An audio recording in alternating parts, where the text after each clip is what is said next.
Hey everyone, this is day 4 of I'm no longer a gambler.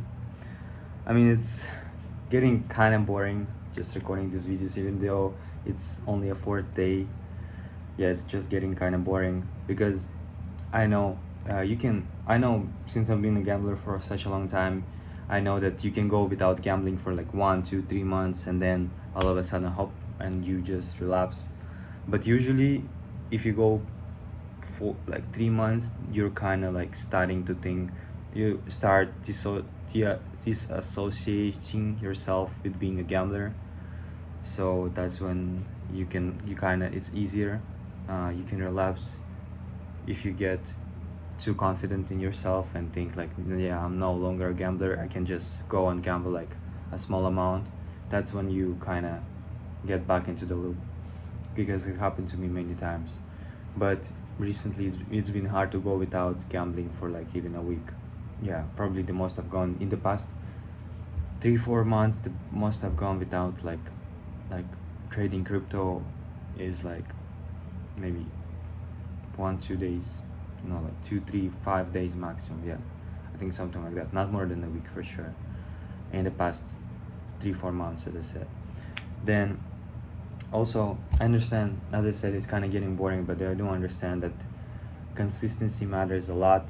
Like, consistency in anything that anyone does is probably one of the most important things, because yeah, anything at some point gets boring.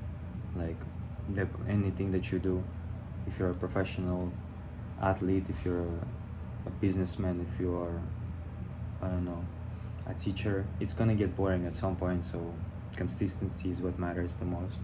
Like, doing something you don't want to do, that's what matters. Yeah, and at the same time, I understand that this problem has been probably the biggest problem in my life, since I could not stop this addiction earlier, and it's been following me around for around 10 years. So yeah, that's the biggest problem. So I should not like underestimate the problem. I should understand that it is big. I think that's my gambling brain trying to underestimate the problem, saying, oh, it's not such a big deal, it's like it's easy to conquer all that stuff, even though it's not, even though my brain knows that it's not. Like, every time, I just remember now, every time that I gamble, and like, for example, I'm gambling in crypto and I'm in a big losing position, when I'm like losing $1,000 $2,000, and I don't want to fix the position, I don't want to close it to, you know to basically fix the negative balance. You're like thinking, oh my god, let this position go back into break even, then I'm gonna close it and never gamble again. That's what your mind thinks always. But then when it goes back into break even, you think, okay, let it go a bit into positive, let me make a bit of money, and then I'll close it. And then you kind of forget it. I remember myself like saying it every time I'm in a negative position. In the past few months, I'll be thinking, just let it go to break even, then I'm gonna close it and never gamble again.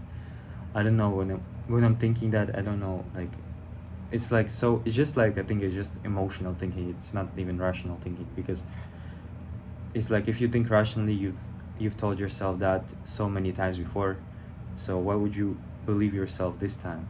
Just doesn't make sense. Yeah, basically that's it. This is today's Saturday, the 8th of February, so it's not much I can say. It's not even 10. I don't know, I guess these videos, they're kind of making gambling not so tempting, because they're kind of distracting me at the same time.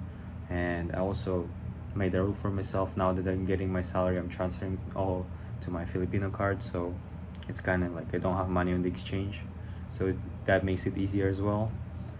So yeah, for now it's kind of been easy for these 4 days, and these 2 days, Saturday and Sunday, shouldn't be super hard, since the markets are kind of closed, low volatility on the crypto market. So yeah, it shouldn't be that hard.